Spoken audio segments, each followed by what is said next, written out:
Welcome to the Lucidez podcast, where I explore everything, because I believe in the infinite, unbounded potential within each of us.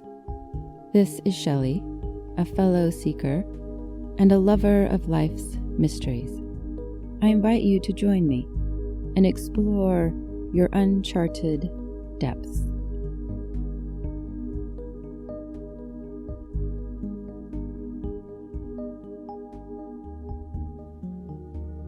When I record these podcasts, I normally try to get it as quiet as possible, but this time I hope that you hear the rain outside.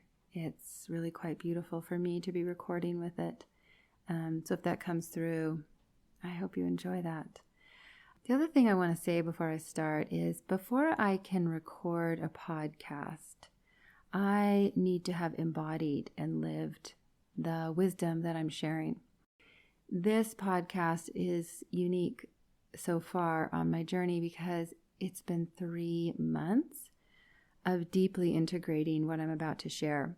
Now, the other thing I want to point out is this journey started 10 years ago, and then it increased 5 years ago, and then 3 months ago I decided to write about it and share it.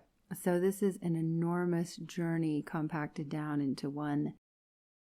Now, in the last episode, I talked about the science of etymology, which is the study of words. Etymology is like a tree. It's constantly growing and evolving, yet retains its history. The history is the rings within the trunk. Every time this tree breathes, our ancestors come to life, not as specific details, but as overall expressions of life. And the life that they take on in this tree is the words, the poems they wrote, the sonnets they scribed, and the promises they spoke. This tree is a story. It's their story, it's our story. So the roots are our fathers, and the fruits are our mothers, and we are the leaves fluttering about in this great cosmic transformation. We will live as leaves for a season, and then we will drift to the earth. At that point, that's when we merge into the rings of this ancestry. So it's like our lives, this little leaf that we're living, our lives are this tiny microcosm of the great macrocosm that we're living within. And the greatest macrocosm I can currently understand in this reality we live in is that of transformation. The etymology of transformation is to go beyond form. I like this concept, to go beyond form. It means I'm not bound by the forms I see. I can go beyond them. I can transform. I've noticed that I do this every day in a small way, but also a powerful way. Every time I align my thoughts with the world I wish to see, I transform. I go beyond the forms I see. Let me repeat this. I believe it's very powerful. Every time I align my thoughts with the world I wish to see, I transform. I go beyond the forms I see. Transformation happens in all manner, and so I'm speaking of it specifically in the form of thought for 2 reasons. First, because I have found that lasting change includes a change in thoughts. And second, because it's easy to transform thoughts. It only takes an instant, and all you need to do is think a thought you want to think. Here's an example. If I want to be more loving, I think a loving thought. That thought immediately manifests as loving vibrations in my body, and these vibrations are followed by loving thoughts, words, and actions. So transformation can be very, very easy when we're dealing with thoughts. It takes a little longer to transform the physical realm because materials take longer to change. And this is where belief comes in. Belief. believing in something I can't yet see. So if I wish to transform something in the physical realm, I need to believe in what lies beyond form. Sometimes believing beyond form requires me to believe I can end an unhealthy habit or quit an unhealthy job. Maybe it's saying goodbye to a misaligned friendship, knowing that I'm going to say hello to a wonderful partnership. Whatever it is, transformation requires me to believe beyond the current form. You would think this is obvious and easy for me, but it's actually not. I mean, it is obvious. It is obvious. Think about it this way. Every instant, the universe is exploding and imploding. It's constantly transforming, dusting us with a symphony of change. I mean, everything is transformation. One of those parts of this transformation is our sun. The promise of every sunrise is that we are not the past, and the future is yet to be determined. I don't know if you've thought about this, but the sun transforms every day. The sun in the east is not the sun in the west because it has burned away part of its core. I often forget this because I rely too much on the forms I see. I forget that transformation is happening all around me, even when things look the same. I mean, the sun looks the same to me every day, even though it's burned part of its life away in order to become part of a greater story. And we are the same. We are miniature suns, burning and shining until we become cosmic dust or cosmic consciousness or whatever is next. Perhaps it seems as though I digress here, that I've lost myself on some strange tangent, but this is exactly where we are going, every single one of us. We are living toward one final breath, one final word upon the tree of words. What is your one final word? The word you'll whisper before your leaf drifts to the ground. And are you living that word? Or, like me, do you forget? I forget that I dust the earth every day with my death. I die at night and am born each morning, burning my light away. My time here is so sacred, even with all the pain, the sorrow, the loss. I've been through so much. I've seen the underbelly of life firsthand, and yet I'm here. I'm breathing. I'm burning and shining the light I've been given. And yes, some of my days are hard. I wonder if what I do matters, if things will work out the way I hope, or if things which have no hope will quickly fade. But I've also got delightful days when I know my value and I share my wellspring of joy. This thing called life isn't easy, but I find it's easier shared. So I share. I share words which grow on a very big tree, timeless and ripe, words waiting to be picked into bushels and arranged into stories, which I love to do. I love stories. Stories which light our path and tell us when we're lost. These are the good stories. The stories which know the intimacy of life. The stories that show us how to journey into our depths, retrieve our wholeness, and return.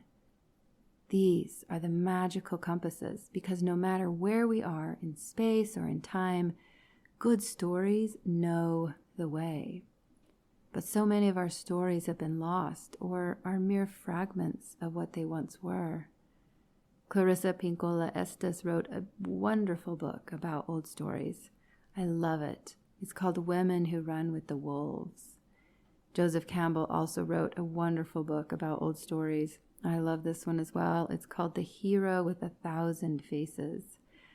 Both of these authors studied indigenous cultures to see how stories were used as sacred roadmaps. What they found is that good stories help us realize our most sacred journey, that of coming home. home to ourselves, home to our wholeness, purpose, and meaning. The best stories are the ones which know the way home, and there are so many of them. They stretch around the world. It doesn't matter which one you choose, as long as it has meaning for you. The story I'm going to unfold today is The Wizard of Oz. I didn't choose this story. It chose me. It chose me when my dear friend Kristine died of cancer. She and I were very close during the last year of her life, partly due to my own illness at the time. We spent hours on the phone discussing the nuances of life, death, regret, and hope. I still consider it a miracle that I held Kristine in my arms as she released her last breath, and my daughter stood by my side. I am honored to have done this. A few days after Kristine's passing, I was offered a gift from her family, Kristine's favorite pair of colorful clogs. I immediately slipped them on my feet and suddenly felt like Dorothy. I stared down at the clogs, and I knew in my heart that these shoes were magical. I knew they would lead me, guide me, protect me, walk me home. I heard them whisper, "There's no place like home. There's no place like home. There's no place like home." This is when I knew The Wizard of Oz was my roadmap. And not only my roadmap, it was my lifeline. This isn't the first story which has been a lifeline for me. I've followed the roadmap of many mythologies over the years, and each one has led me there and back, into dark, scary places, and back into a bright, new life. I never underestimate the power of stories. To me, they are living, breathing gifts from beyond. Writers know this firsthand. They know how a story is born, birthed from some mysterious place, waiting to be told, be heard, be held. Whenever we trust stories to guide us, they do. They always do. At the end of this episode, I'll share my favorite stories, but for now, I want to continue with Kristine. At Kristine's funeral, with her colorful clogs adorning my feet, I stood before the audience and spoke, but not about her. Kristine asked that I speak about what I learned through my illness, namely, to be true to me, to live a life of integrity. Live a life of integrity. I heard those words 10 years ago. And maybe like me, you cringe when you hear the word integrity. When I first heard it whispered deep inside me, it sounded austere and severe, like a sinless life of drudgery. But it turns out integrity has nothing to do with sin, nor is it drudgery. Instead, it's the alignment, the attunement, the harmony of my thoughts, my words, and my deeds. It's pretty simple. It's not a tough concept, but it is oh so powerful. Alignment, attunement, harmony of thought, word, and deed. Integrity takes steadfast awareness. I suppose that's why I continue to practice integrity on a daily basis, even though it's been over a decade since I first heard the whisper. And then 5 years ago, there was another connection I did not first see. I slipped on Kristine's clogs, and I began to understand the Wizard of Oz was going to teach me how to live the life of integrity. When I first took a step of integrity upon my yellow brick road, it was shaky at best and wobbly for certain, but it led me to who I am today. Me. Through and through. That one first step of integrity led me to me. It also led me to integration, and then integration led me to wholeness, and wholeness led me home. I want to talk about these 3 words that I learned through my first step of integrity. And those are integrity, integration, wholeness. I studied these words as I learned them. So integrity stems from the Latin word integritas. Integritas comes from the word wholeness. Integration stems from the Latin word integrare, which stems from make whole. So you see, integrity and integration are both related through wholeness. These words are so entwined that their concepts are fluid. Integrity flows to integration, and they flow to wholeness. When you do one, the others flow naturally, like spring waters feeding a stream. So what about wholeness? The etymology of wholeness comes from health. And now we have a whole river of meaning. We have integrity and integration flowing to wholeness, and all of them flowing to health. These are the foundations I built my home upon. 2 homes, actually. The one I built inside myself, which I've spoken about in another podcast. And the second one is the home outside myself, the one I've yet to build. You see, I don't have a place to call home. Over the past 5 years, I've lived in many places, and all of them are temporary. But now that I've built a home inside me, I feel like I can end my traumatic cycle of temporary homes. I feel like I can actually live in a home in every sense of the word. Yes, there are windows and doors and ceilings and floors, but home for me is also belonging, connection, partnership, celebration, family, intimacy. Maybe you've noticed my journey is so very odd. I built a home inside myself before having a home outside myself, which goes to show that every journey is unique, like the salmon and the eel. One is born in fresh water, the other salt water. One swims to the salty sea, the other to fresh rivers. Their cycles oppose each other and balance each other, neither in conflict with the other. The good news is that it doesn't matter what your journey looks like. All that's needed is for you to follow your roadmap and trust your inner compass, because there's no place like home. If you know The Wizard of Oz, then perhaps you recognize the journey I'm about to share, the one where Dorothy integrates herself and comes home to her wholeness. Yes, there's the outside journey where the characters travel through the land of Oz, but this is simply an outer representation of Dorothy's inner journey. The outer characters mirror Dorothy's inner journey. Let me show you what I mean. The characters Dorothy meets along the yellow brick road are aspects of her. The scarecrow is her mind, the Tin Man is her body, the lion is her soul. The word soul is related to the word courage. So basically, Dorothy meets herself on the yellow brick road. She meets her mind, her body, her soul. Once Dorothy has met all parts of herself, they begin the process of transformation. Notice that I use the word they. This is a collective transformation. Dorothy doesn't do this alone. She engages with aspects of herself which are independent and integrated. What do I mean by independent and integrated? Imagine a 3D puzzle with all the pieces floating around, unattached, unintegrated. Then they begin to transform.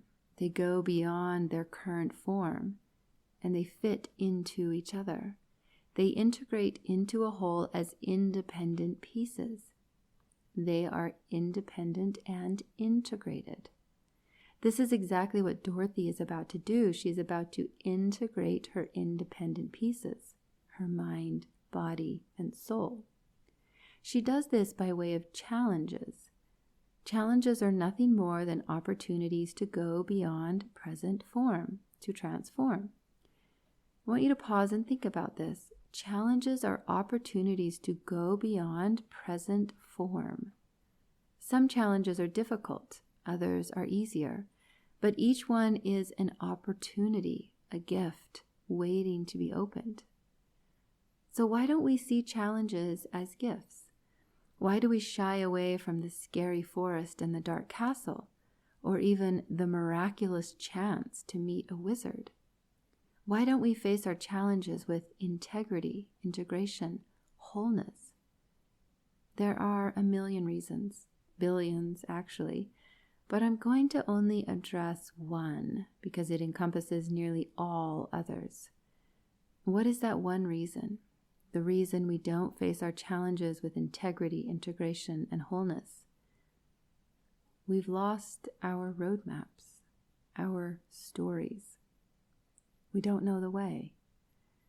We don't know how to integrate our inner world, or how to navigate our psyche with integrity, or how to voyage into our depths and return whole.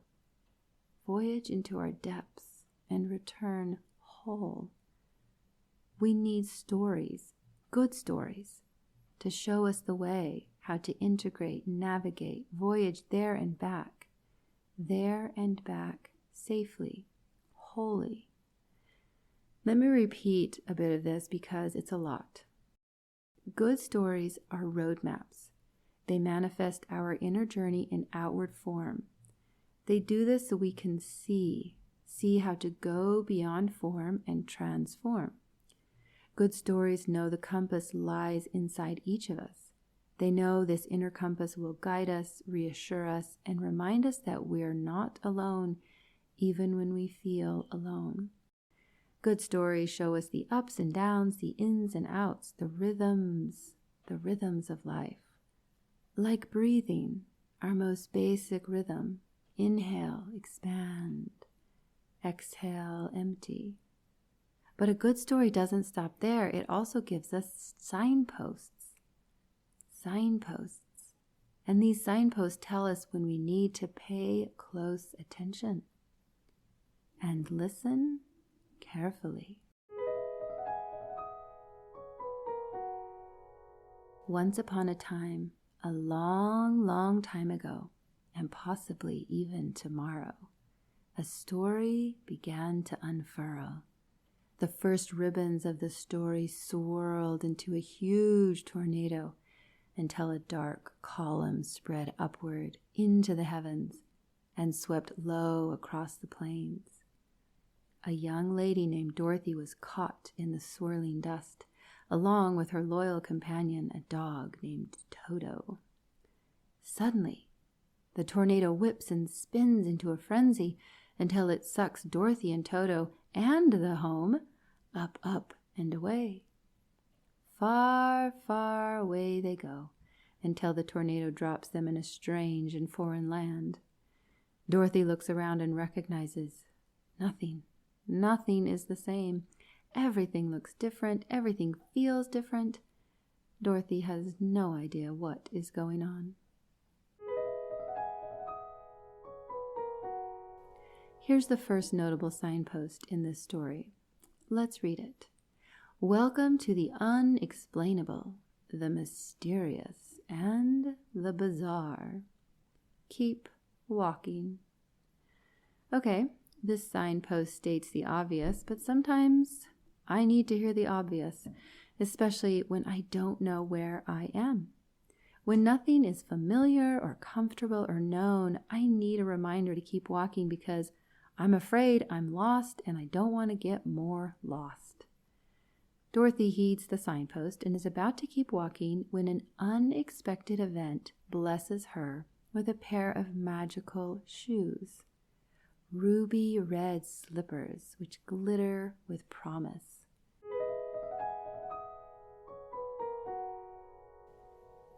Here's another notable signpost. It reads, guidance and protection are always with you. Keep walking. Okay, guidance and protection are always with me. So I'm not alone. I'm guided and protected. This is an important signpost because when I'm surrounded by the unexplainable and bizarre, I'm afraid. This signpost reminds me that guidance and protection are always with me. I can trust my path, keep walking. And so Dorothy does. She sets off on her adventure, with great fanfare no less. All of Oz celebrates her triumphant beginning. She's got magical shoes, her loyal companion Toto, and a yellow brick road. What has she got to lose? She's off to meet a wizard who will solve all her problems. Dorothy skips off, following the yellow bricks, sure of herself and her journey.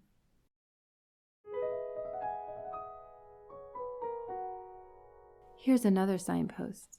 It reads, "Dangling carrots are essential. Chase them down." Let me interpret this sign, since it's mine. Have you ever seen a donkey pulling a grinding stone in a circle, around and around and around? Dangling in front of the donkey's head is a carrot. The donkey chases the carrot around and around, yet never catches it. This is me on a soul's journey. I am the donkey chasing the dangling carrot. This is how soul gets me to do what I need to do. But what exactly is a dangling carrot? It's the thing I wish so badly would happen because it will solve all my problems. The dangling carrot may be a job, a bank account, a city, a dress size, an award, a person, anything which will finally and eternally solve all my problems. I am naive and immature at the beginning of every journey, so I race off chasing carrots only to find there is no magical thing which will solve my problems. I am Dorothy, uninitiated, unintegrated, pieces and parts of my wholeness. Dorothy has no idea she must become a unified whole. So she skips toward the Emerald City, toward a wizard named Oz, and believes this will solve her problems. Thus begins every sacred journey. Every ancient mythological journey begins with the uninitiated character setting off toward something they don't understand. One such story is so old, you may recognize it. Let me tell you. Have you heard the story about a mind, a body, and a soul? They travel to some mysterious place, foreign and strange. They arrive in a tightly bound package and struggle to live together, to be at home with each other. The mind, body, and soul are unintegrated. They are pieces of a wholeness. In this state, they are confused about their task, going so far as to chase down different carrots. The mind chases one carrot, the body chases a totally different carrot, and the soul, well, it does its best to guide them toward a carrot which neither the mind nor the body can see, which doesn't go so well. At this stage of the journey, the mind, body, and soul push and pull against each other. They disconnect and reject what the other desires. This isn't as bad as it sounds. It's actually helpful. Opposing desires offer self-inquiry. Let me say that again. Opposing desires offer self-inquiry. This is a journey after all, and we're here to learn. Who better to learn from than ourselves?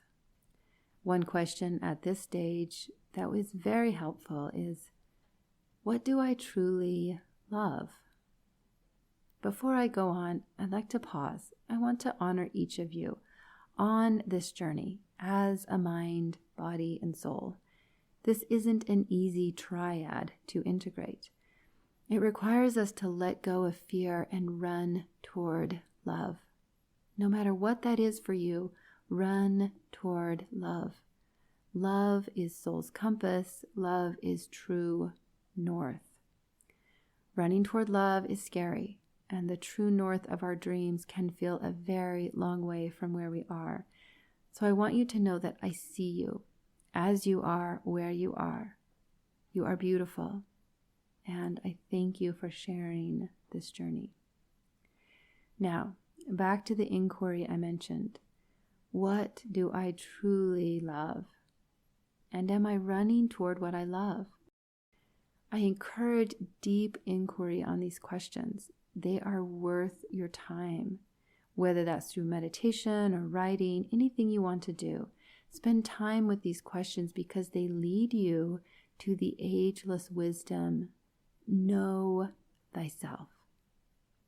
So ask yourself, what do I truly love? Am I running toward what I love? The answers to this are the direction upon which you set your compass. Once you're clear about your true north, then let's look at the dangling carrots. There's some questions for that too. What do I believe will solve all my problems? And why do I believe it's the solution? What do I believe will solve my problems and why? The why is interesting because it points to a possibility, that of trauma. Trauma is a very big word and it has so many meanings. I'd like to offer a simple definition from a teacher of mine. His name is Thomas Hubel, and I highly recommend any of his books or talks. Thomas defines trauma as a repetitive cycle whose outcome is unhealthy or harmful. A repetitive cycle whose outcome is unhealthy or harmful. Do you see this in your life? A repetitive cycle whose outcome is unhealthy or harmful. The hard thing about trauma cycles is that they start out good, like a new relationship. It's wonderful and exciting, the fanfare of the yellow brick road, we're leaving the old and discovering the new, but have you done this before?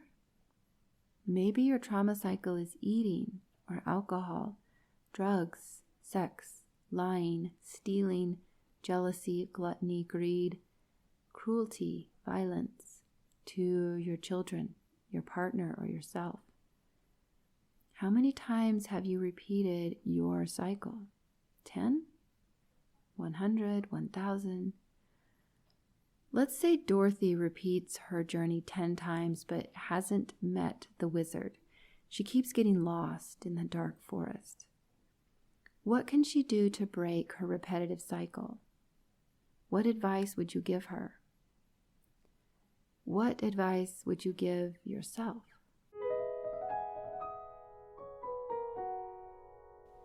I realize we haven't moved since the last signpost, but there's another one here, hidden in the bushes. Not many people notice this one. It reads, "A gilded cage is still a cage." That's all it says. A gilded cage is still a cage. This quote is from the amazing book called Circe, which I highly recommend reading. But back to the gilded cage. Many years ago, this quote fit me perfectly. I had a perfect life, but my soul was dying. I had to leave the gilded cage, leave the physical forms surrounding me, the big house, the big hill, the security. I had to go beyond form and save myself, just like Dorothy. The wizard isn't going to save her. She has to save herself. She has to break free of her gilded cage, of her uninitiated childhood. She must become an integrated adult. Every soul's journey demands that we free ourselves from inner and outer constraints, that we fly. Everyone talks about flying, about spreading their wings, but if it were so easy, wouldn't everyone be flying? The highest heights are not frequented by many. Are you interested in going there? Are you ready to leave your gilded cage? Are you ready to let go of safety and end unhealthy cycles? Are you ready to integrate mind, body, soul? Are you ready to be home with yourself, in yourself, as yourself, for yourself? Are you ready?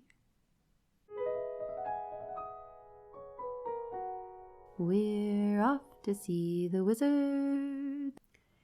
Remember those 3 characters Dorothy meets? The Scarecrow, Tin Man, and Lion. I want to refresh.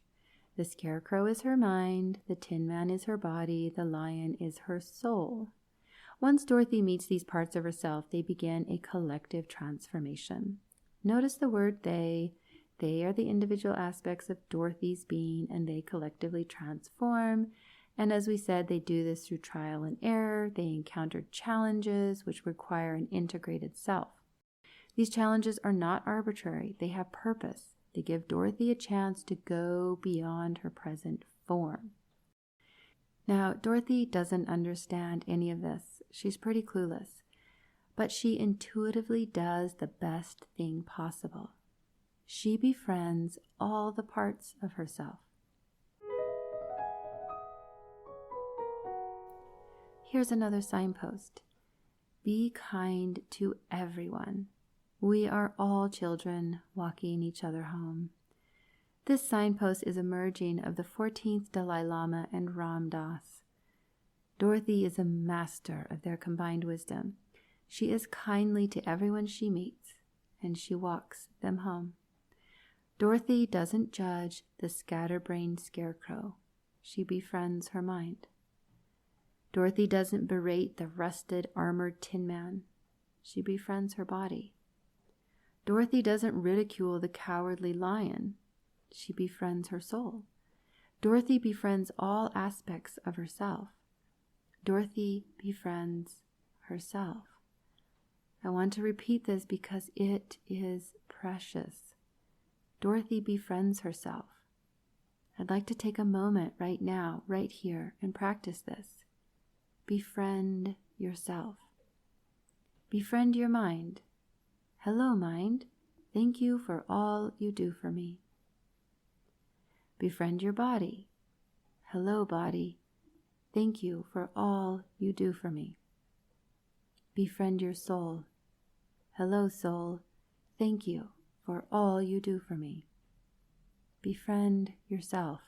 Wherever you are, you stand on the yellow brick road. You are on your way home, so follow Dorothy's lead. Befriend yourself.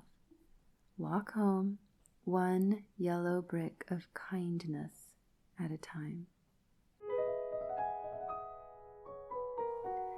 I want to back up a little bit because we missed some fun stuff. I want to join Dorothy as she skips down the yellow brick road, dreaming of a wizard who will fix everything.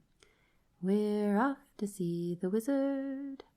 Dorothy travels merrily along until she happens upon a scarecrow. He's a bumbling, rambling, straw-stuffed fool, unable to scare the meekest of crows. But we like him. He's a fun fellow. So we invite him to join us because the signpost said, "Be kind and walk each other home." Before we skip off, let's take a look at the Scarecrow's roadmap. What is his journey, the essence of his journey? Another way to ask this is, what does the Scarecrow learn? He learns to create a healthy mind. How does the Scarecrow do this? He stops and faces his mind. This isn't a mythological act. What the Scarecrow does is based on neuroscience. Here's how. Each time the Scarecrow faces his mind, he practices awareness. Through awareness, the Scarecrow is able to dissolve unhealthy thought patterns. He's also able to create healthy thought patterns. We watch the Scarecrow do this over and over from scene to scene, and slowly we see him create new thought patterns, new neurons in the brain. The Scarecrow literally rewires his brain. This type of neuroplastic engagement heals PTSD, anxiety, depression, and more. All it takes is attention, emotion, and repetition. These are the sacred three of neuroplasticity: attention, emotion, repetition. Straw or no straw, each of us can rewire our brains. In fact, we do this every day. Every thought we think strengthens neural pathways. And just like a seed, if you water it, it grows. If you think it, it grows.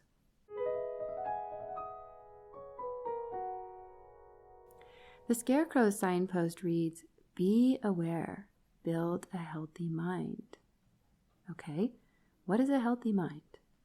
If we return to the beginning, we know that health is related to integrity, integration, and wholeness. So a healthy mind has integrity with itself. It is integrated in its aim and purpose, and it behaves as a whole. Okay, well, but how do I know if my mind is healthy? I can't answer that for you, but I know when my mind is behaving healthy because it works with me. It alerts me when harmful thought patterns repeat or when trauma is shutting down my cognition. Over the years, I've trained my mind to be my ally. Can you imagine this? That your mind is your ally. Imagine if your mind alerted you when things went haywire inside, which is bound to happen because every journey has challenges. These times of struggle are necessary. We need them to dissolve the old and rewire the new. My deepest transformations have been during times of intense struggle, often when I faced fear and grief. These moments require a steadfastness. At first, I wasn't sure if my mental transformation was working, and then one day, just like the scarecrow, I was able to remain cognitive and aware in the presence of fear and grief. I didn't shut down, I didn't run away or hide. I broke the cycle. I ended trauma.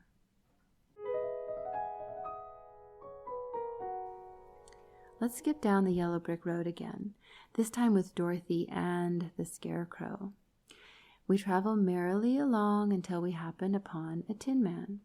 He's a rusty, rigid can of tin who can't feel not even his own heartbeat. But we like him. He's a nice fellow. So we invite him to join because the signpost said, "Be kind and walk each other home." Let's take a look at the Tin Man's roadmap. What is his journey, the essence of his journey? Another way to ask this is, what does the Tin Man learn? The Tin Man learns to feel all his emotions. How does he do this? He squeaks. The Tin Man is the sweetest aspect of this mythology because it's the roadmap of self-love. An integrated body, a whole healthy body, is one which can squeak, one which can cry, one which can ask for help. We are, in essence, asking ourselves for help. When we dare to feel all that's inside of us, we are saying, "Yes, I love you, I'm here for you." And this is where Dorothy excels. She is the aspect of us which cares and nurtures. She has no judgment of the Tin Man. She doesn't care how he got to be this way or why he's been here so long, nor even what he thinks about himself. Dorothy shows care, concern, love, and most of all, patience. This is the first lesson of love. Be patient. Allow ourselves to cry. Offer kindness. Kindness towards oneself is a sure way to crack even the thickest armor. And once it's cracked, another journey begins. It's hard to say how this journey will look because it's very personal. There may be lots of crying or sleeping for days or fuming with rage. I've done all of these. I've cracked many different layers of rusty, painful armor, and when I do, I feel all I need to feel. Rage, betrayal, loss, pain, grief, confusion, loneliness. I also feel what lies beneath those: joy, love, peace, home. The Tin Man signpost is simple. Learn to feel, learn to crack the armor. But this roadmap is more than just feeling. It's about the body as a vessel of energy, a vessel of enormous potential, a vessel of vast intelligence. And this vessel needs to move because it's made of energy. When I resist feeling what needs feeling, my energy goes sideways and my vessel becomes stiff, aching, and rigid. This is when I need to oil myself with good old self-love. The oil of self-love is unique to each of us. This oil is anything which facilitates the movement of energy in the body. For me, I may need to cry or sleep or sing or dance or hike or run, go to yoga, stop trying so damn hard. I need to allow myself to feel whatever I feel. I need to connect to myself, to belong to myself, to come home to myself as this sacred vessel, as this body. When I heed the Tin Man's call for self-love, love answers my call. Love moves through me. Love moves me. Love heals me. Let's skip down the yellow brick road again, now with Dorothy, Scarecrow, and the Tin Man. We travel merrily along until we happen upon a lion. He's a blubbering mop. He can't sop up his own tears, let alone his army of doubts. But we like him. He's an earnest fellow. So we invite him to join because the signpost said, "Be kind and walk each other home." Let's take a look at the lion's road map. What is his journey? The essence of his journey. What does the lion learn? The lion learns to believe in himself, to believe beyond form. I'm much the same as the lion. I struggle to believe in myself beyond form. When I don't believe in myself, I'm not at home with myself. I'm not integrated and whole. I'm like what the wizard says of the lion. You're a victim of disorganized thinking. The lion is a victim of his own disorganized thinking. He's Goliath, afraid of David, which I totally understand. I spent years confused about who I truly am. I believed people who thought poorly of me and ignored people who thought highly of me. I didn't have the courage to believe myself a mighty soul among other mighty souls. It is no small feat to believe oneself a mighty soul. It takes a lioness, after all. The signpost for the lion reads, "Believe in yourself. Be home." This is the trickiest signpost for me to express to you because it's the hardest one for me to practice. Believe in myself. Be home. Doubt is the killer of homecoming. How often do I doubt myself or hide because I'm afraid others won't like me, or run from the fullness of life and love because I'm afraid I'll lose it? How can I do what the lion does and go from doubt to homecoming? How does Dorothy integrate her soul? And what is soul? I'm not sure, but I know what it isn't. Soul isn't concerned with ratings, popularity, success, wealth, nor my need for very dark chocolate. Soul isn't worried if my pants fit, my car looks new, or the length of my hair. Soul only cares about what I can't see, that which lives beyond form, things like faith, love, kindness.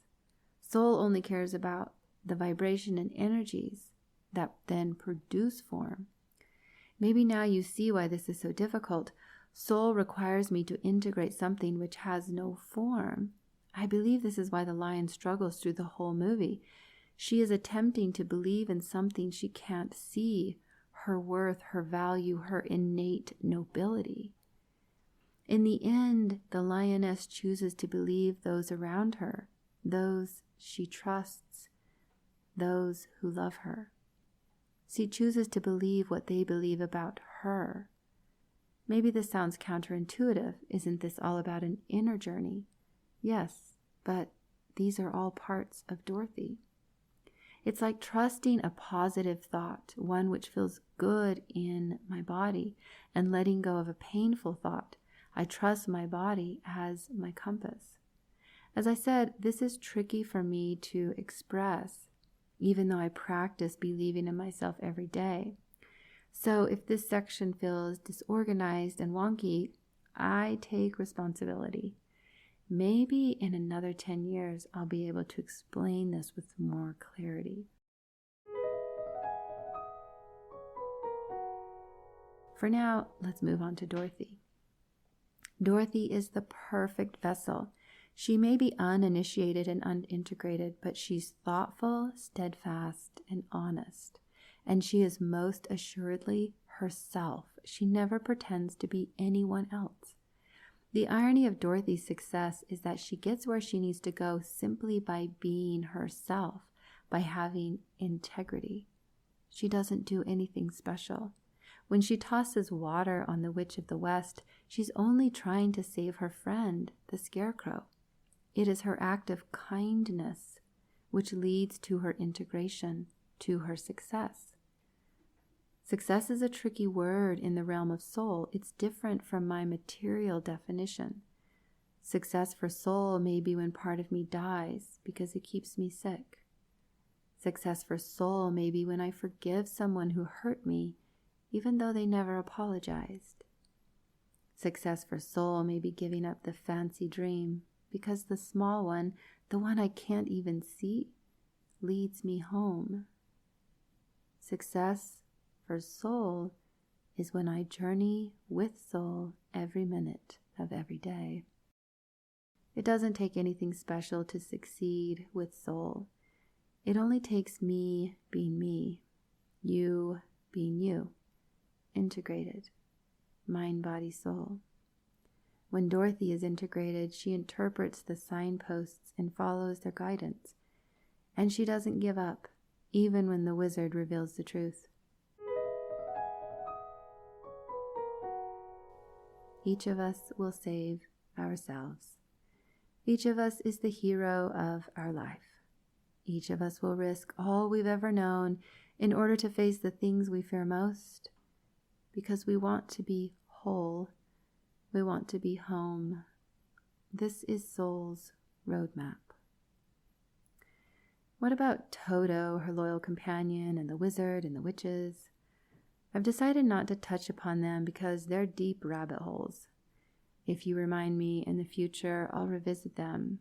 For now, I want to offer practical application, ways to practice integrity, integration, and wholeness. First, integrity. Okay, again, what is integrity?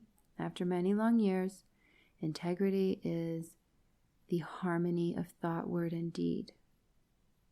Meaning, my thoughts are in accord with my words, and my deeds follow suit. Yes, I fall short of this on a daily basis, which doesn't mean I'm a failure or broken. It means I'm human and I'm learning. So the practical application for integrity is quite easy. Just notice, do your thoughts harmonize with your words? Do your words harmonize with your actions? Try to find a place where they do. Okay, now integration. What is integration? After many long years, this is my answer.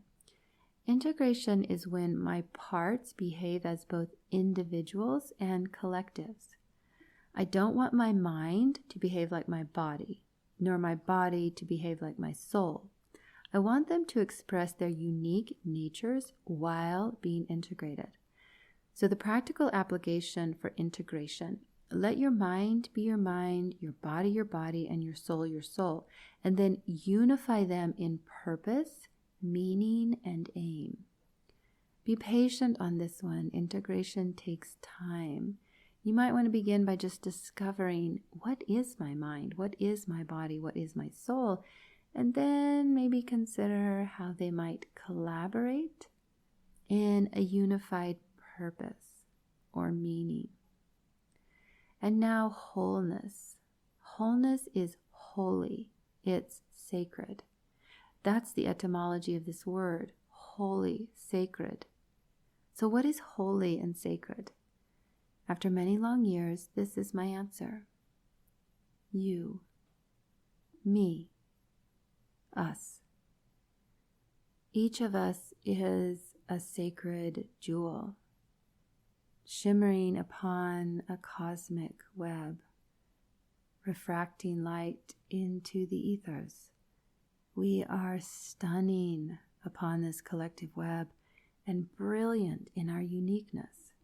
You, me, us, we are whole. Wholeness is simply allowing, believing, knowing beyond form. I am whole as I am.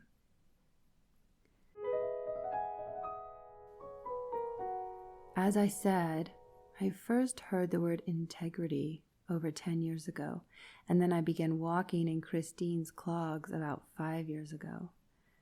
I've encountered many challenges. I've failed repeatedly. I've clicked my heels in desperation, longing for home. And I continue.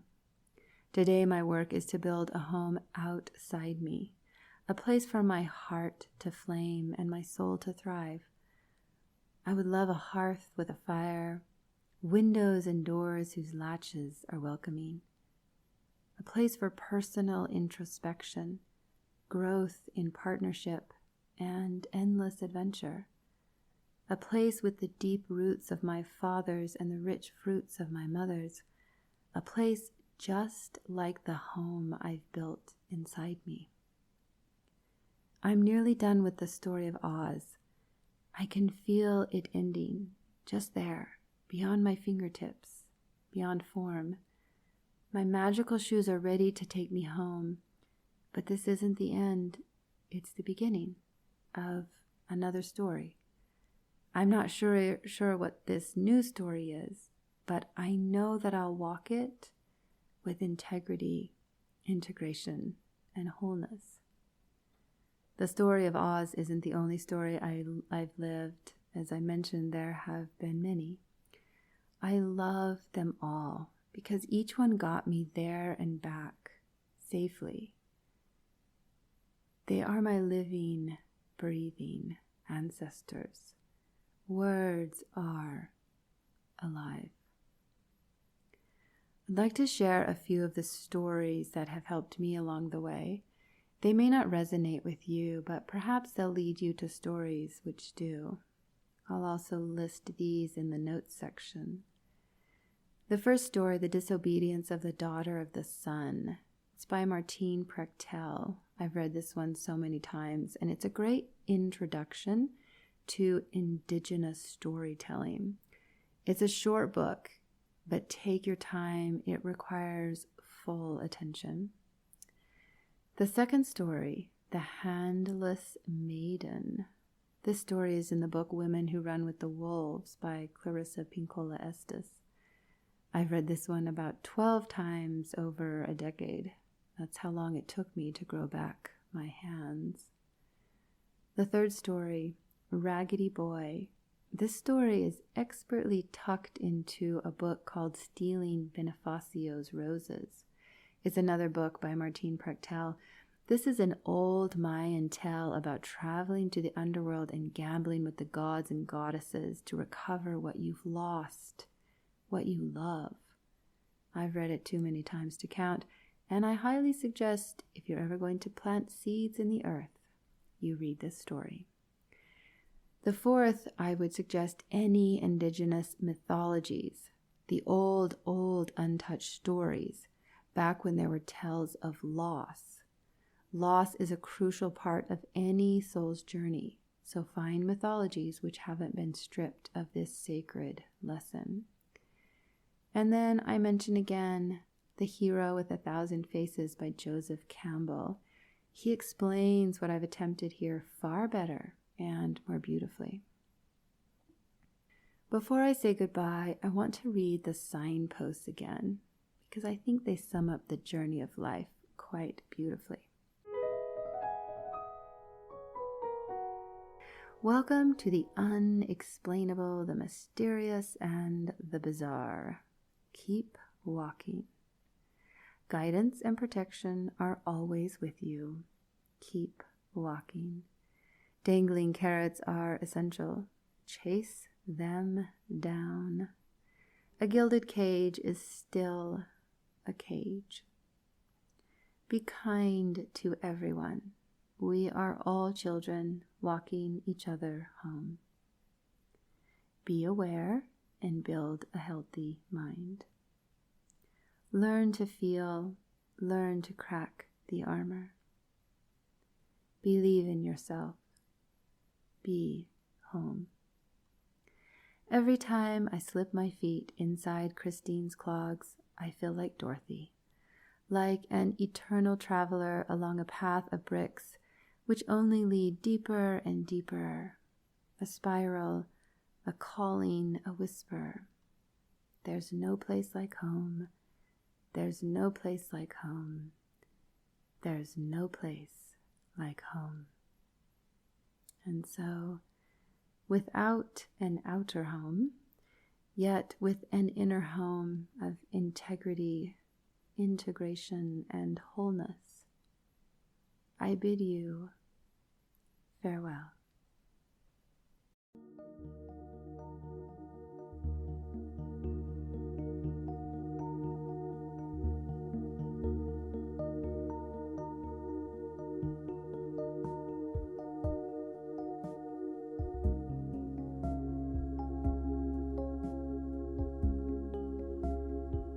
Thank you for exploring with me on the Lucidus podcast.